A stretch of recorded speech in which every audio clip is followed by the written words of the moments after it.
तो सभी को मेरा आशीर्वाद, सबको अभिवादन है मेरा।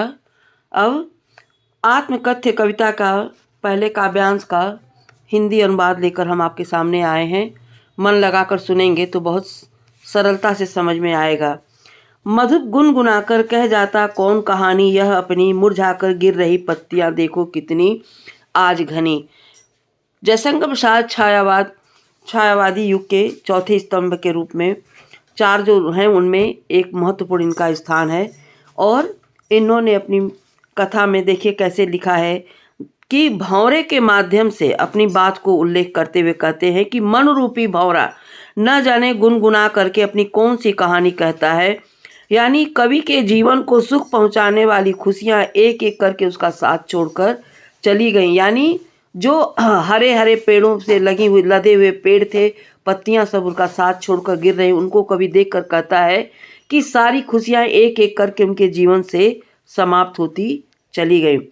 कवि के कहने का भाव यह है कि इन विशाल विस्तार वाले साहित्य रूपी आकाश में न जाने कितने महान पुरुषों ने अपने जीवन की कथाएं लिखी हैं। उनकी आत्मकथा को पढ़ करके ऐसा लगता है कि वह स्वयं अपना उपहास कराते हैं। मेरा यह जीवन अनंत अभावों और बुराइयों से भरा हुआ है, फिर भी मित्रों के आग्रह पर मैं इसको कहने का साहस करता हूँ और मेरे साथ जो भी घटित हुआ है उसे मैं सबको कह डालूंगा।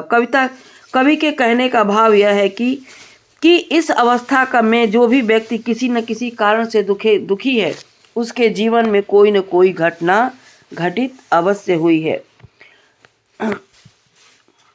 किंतु तुम सुन करके सुख पाओगे, देखोगे यह गागर रेती, किंतु कहीं ऐसा न हो कि तुम ही खाली करने वाले।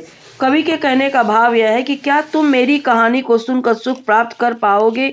मेरा जीवन तो खाली गागर के समान है, जिसमें कोई भाव नहीं, कोई रस नहीं, कोई पानी नहीं, कुछ भी नहीं है, कोई आनंद नहीं मिलेगा कहीं।